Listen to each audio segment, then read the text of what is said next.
এই মুহূর্তে যে খবরের দিকে নজর রাখবো, সদ্যজাতর মায়ের মৃত্যুতে উত্তেজনা। দুর্গাপুরে ঘটনাটি ঘটেছে, চিকিৎসায় গাফিলতির অভিযোগ, এমনকি হাসপাতালের সুপারকে ঘেরাও করা হয় বলে জানা যাচ্ছে। গোটা বিষয়টি বিস্তারিতভাবে জানবো। সঞ্জিত সুই রয়েছে আমার সঙ্গে টেলিফোনে। সঞ্জীব, এটি কি ঘটেছে? ঋষিকেশ, মূলত এই শনি তরি এই মহিলা বুধবার দিন ভর্তি হন প্রসব যন্ত্রণা নিয়ে দুর্গাপুর মহকুমা হাসপাতালে। দুর্গাপুরের 41 নম্বর ওয়ার্ডের বাসিন্দা।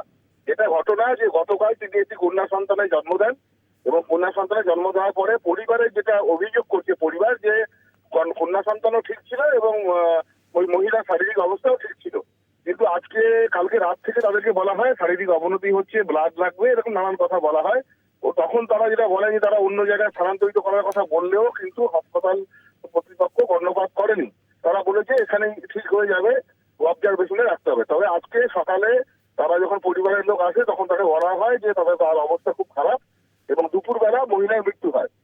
তার পুত্র যে কন্যা সন্তানকে জন্ম দিয়েছিলেন তিনি, তারও কোনো হদিশ সেই মুহূর্তে পাচ্ছে না বলে তারা জানায়। হ্যাঁ, তো সেই নিয়েই সবকিছু মিলেই উত্তেজনা ছড়িয়ে পড়ে হাসপাতালে।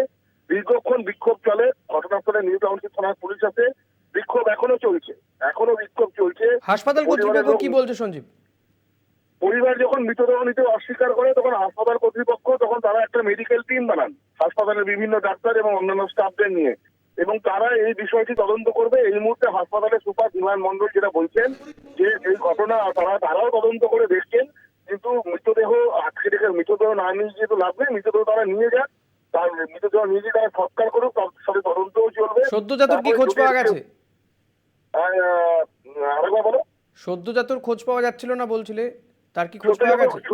এখন আমরা যে মুহূর্তে বক্তব্য নিই সেই মুহূর্তে তারা বলছিলেন বেডের মধ্যে সদ্যজাত নেই। তবে হাসপাতাল কর্তৃপক্ষ বলছে যেহেতু মহিলার মৃত্যু ঘটেছে তাই তাকে অন্যত্র সরিয়ে রাখা হয়েছে, মৃতদেহের পাশে রাখা হয়নি। তাই এটা নিয়ে সমস্যা নয়, সমস্যা হচ্ছে তারা চিকিৎসায় গাফিলতির অভিযোগ করছেন এবং চিকিৎসকের বিরুদ্ধে তারা অভিযোগ আনছেন এবং তার বিরুদ্ধে শাস্তিমূলক ব্যবস্থার কথা বলছেন। এখন এই নিয়ে একটা উত্তেজনা রয়েছে দুর্গাপুর মহকুমা হাসপাতালে। ধন্যবাদ সঞ্জীব। কথা বলছিলাম প্রতিনিধি সঞ্জীব সুইয়ের সঙ্গে।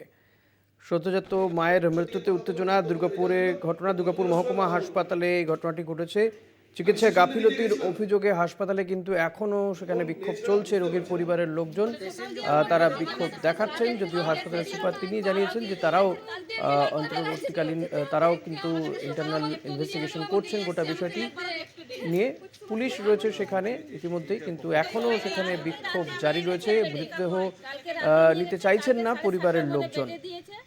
বেটার করে মেয়েটা 10-20 মিনিট কথা বলেছে সবার সঙ্গে, ফোনে কথা বললে, ভিডিও কলে করলাম, বাচ্চাকে আমাদের পাঠিয়েছে, ভালো করে দিয়েছে। তারপরে বাচ্চা তারপরে নার্স গেছে, একটা ডাক্তার গেছে, নার্স ডাক্তার যায়,